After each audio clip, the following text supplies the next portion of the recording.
I initially wasn't gonna make this video because I didn't see that big of a deal on the all over social media, because I'm pretty sure people are not that interested. But I did come across a few videos and I'm actually gonna talk about it.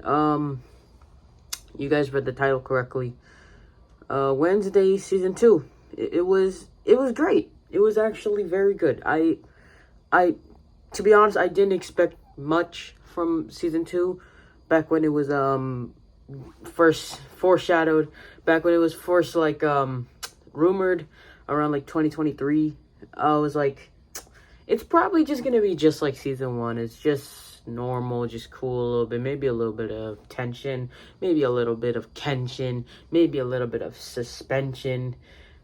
But no, it actually delivered a whole meal. It delivered the appetizers, delivered the drinks, delivered the meal, delivered the restaurant, and delivered the mall. So Wednesday 2 was actually very good. And I don't say that because it was Jenna Ortega. If you haven't seen Wednesday season 2 or even season 1 on Netflix, then you don't even need to watch this video, because there will be spoilers. All right, here we go. 3, 2, 1, you've been warned.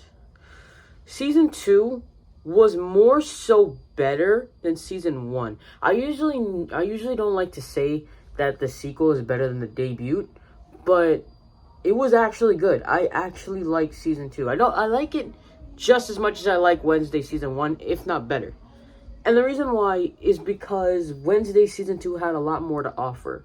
And when I say that, I mean how they had a bigger storyline, how it basically continued after the events of season 1.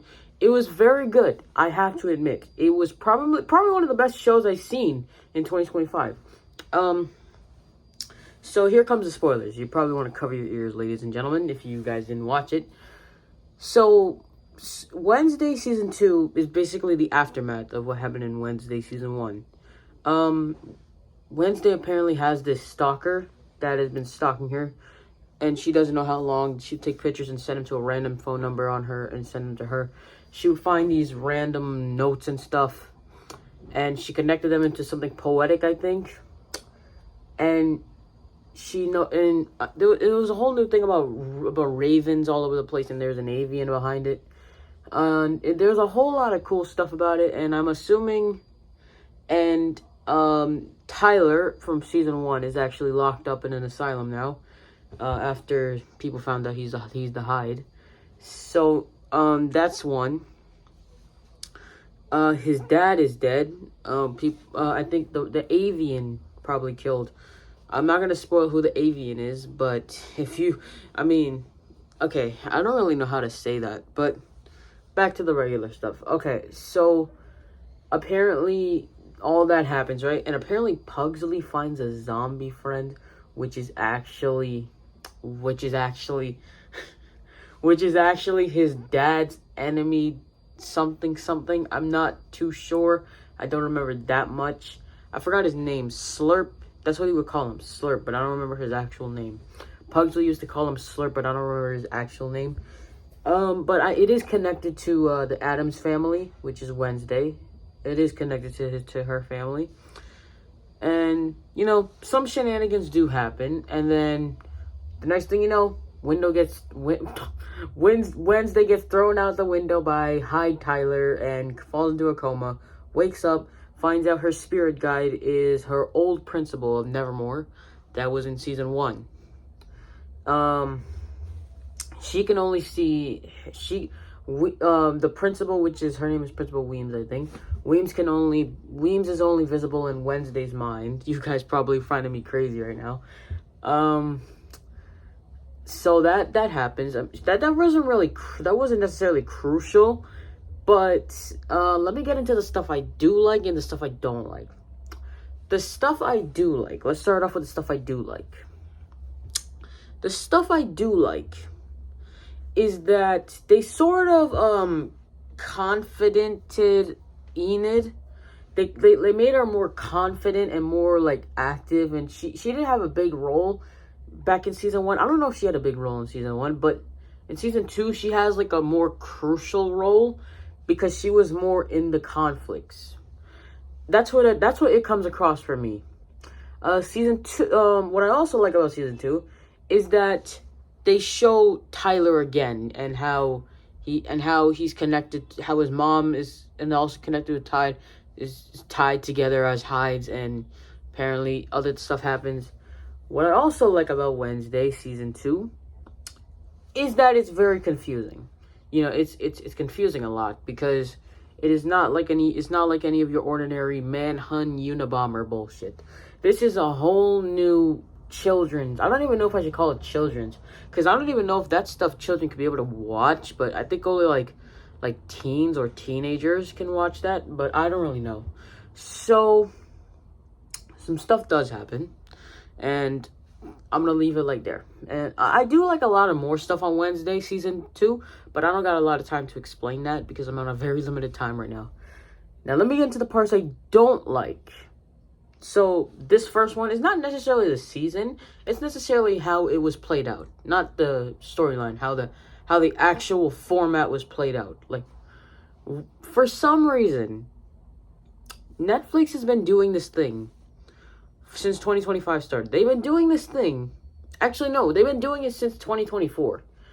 They've been doing this thing where they would split up the storyline into 3 or 2 parts. They did it with Cobra Kai. They did it with Wednesday, obviously. Now they're doing it with Stranger Things season 5, which is premiering November 26th, Christmas and New Year's Eve. So I'm pretty sure that I don't like that much. That's not my favorite part. What I also don't like I said earlier, how confusing it is. It's more confusing. I remember I almost rewatched it twice trying to figure out the storyline.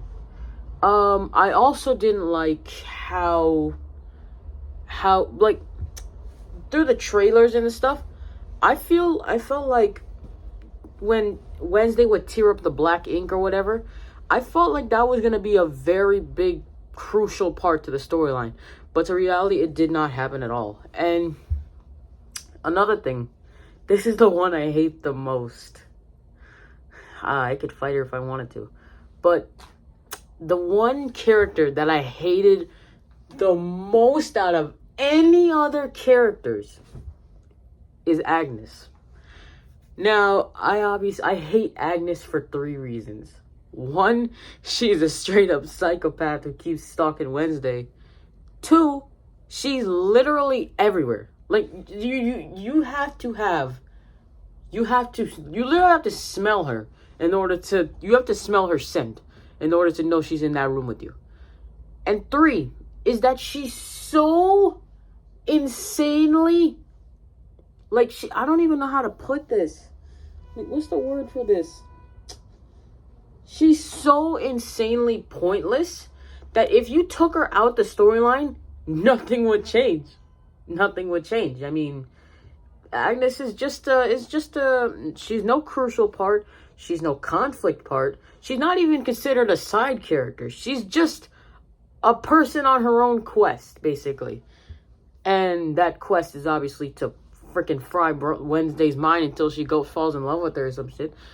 But, that was everything I liked about Wednesday season 2. Wednesday season 2 was actually very good in my opinion. I actually really liked it. If you didn't like it, that is completely fine. I will not judge you on your opinion. But for me, I like Wednesday season 2. It was very nice, very cool, very nice, very cool, very romantic in some way. Very fun and very energetic and very confident. So, it was very cool rewatching Wednesday. Not rewatching it, but it was very cool seeing Wednesday on Netflix again. Because I remember when it first came out in 2022, I watched it for the first time, and when I did, it was amazing. I think it was amazing because I didn't have anything better to do, but actually the story was actually freaking good in season 1. And ever since, I liked Wednesday. Not necessarily Jenna Ortega or Emma Myers, but mostly Wednesday. It is actually a very good story, a very good show, and a very good characters. So, That's what I like about Wednesday, season 2 and season 1. If you guys have Netflix or anything like that, I guarantee you should give season 2 a watch. If you didn't watch season 2, you have to watch season 1. If you didn't watch season 1, you don't have to watch it, but if you do want to watch season 1, then just watch season 1. I mean, that you're never late. You're never late if you never heard about it. So, thank you guys for watching. Comment, subscribe, and I'll see you guys later. Peace!